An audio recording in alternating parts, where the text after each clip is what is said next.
Magandang araw mga kamaisog, magandang araw po sa lahat ng mga Duterte supporters, magandang araw po sa atin lahat mga kababayan at ito po ang ating panibagong reaction video. At huwag kalimutan mag-like and share bago po natin simulan na panoorin ang video ito. Labis na nagpasalamat po itong si Vice President Sara sa mga kababayan nating OFW sa kanyang pag-attend ng pasalamat kay PRRD sa Hong Kong.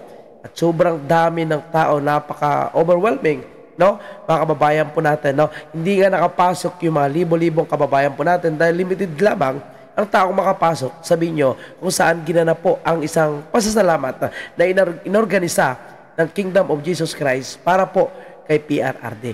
At pumunta naman ang karamihan po ng mga kandidato ng mga nasa Duterte lineup. So kasama po dyan si Senator Bongo, Attorney Jimmy Bundok, nandun din po si Attorney Raul Lambino, si EP Salvador, Congressman Marcolita sa GIP Party List, PPP Party List, and of course, number 56, Attorney Vic Rodriguez ay kasama. Nandun din po si Asik Cardima, ang representante po ng Duterte Youth Party List. At ang isa po sa naging highlight sa event mga kababayan po natin ay ang pagdating po ni Vice President Sara at ang kanyang pasasalamat sa mga OFW.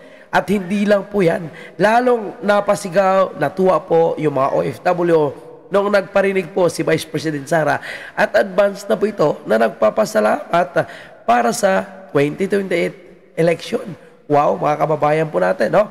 Kaya labis ang tuwa at sobra po ang hiyawan ng ating mga kababayang OFW sa Hong Kong dahil alam na nila na ang sinabi ni Vice President Sara na noon ay sinagot niya na interesado po siyang tumakbo sa pagka-presidente sa 2028 ay nagtatak na sa puso't isipan ng ating mga kababayang OFW.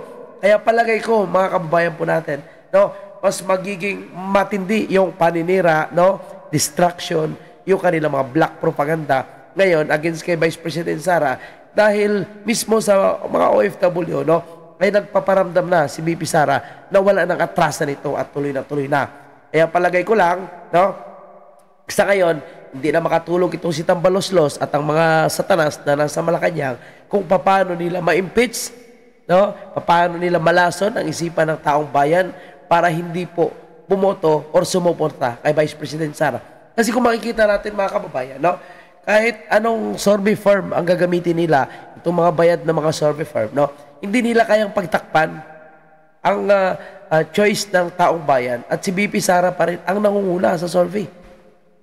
Sigurado hindi sila makatulog dito. At ito po, pakinggan natin mga kabayan.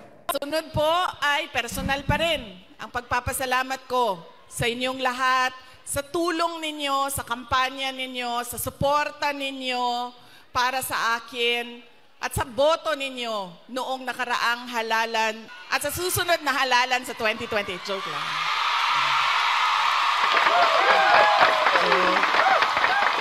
Sandali lang. So, ayan, narinig natin mga kababayan natin, oh, grabe ang hiyawan ng mga OFW na nasa Hong Kong.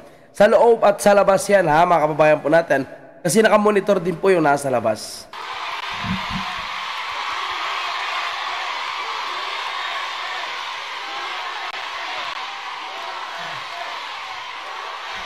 Grabe. Iba talaga. Duterte pa rin ang sigaw ng taong bayan. Tingnan nyo po, no? Duterte. Grabe yun. Ibang klase pang suporta. Sigurado hindi makatulog si Tamba, no?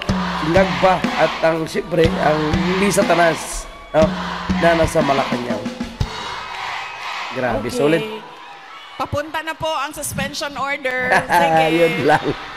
Yun lang, suspension. Sige. Para ubaris ni PRRD daw. Maraming salamat sa suporta ninyo noong 2022. Thank you very much sa inyong lahat, mga kababayan. Sunod yun ha. Po, okay. So parating na naman daw po yung suspension. Ano kaya ang suspension, no? Ang tinutukoy ni VP Sara. At may lumalabas na haka-haka, no? Na may warrant of arrest daw si PRRD pag uwi niya ng Pilipinas.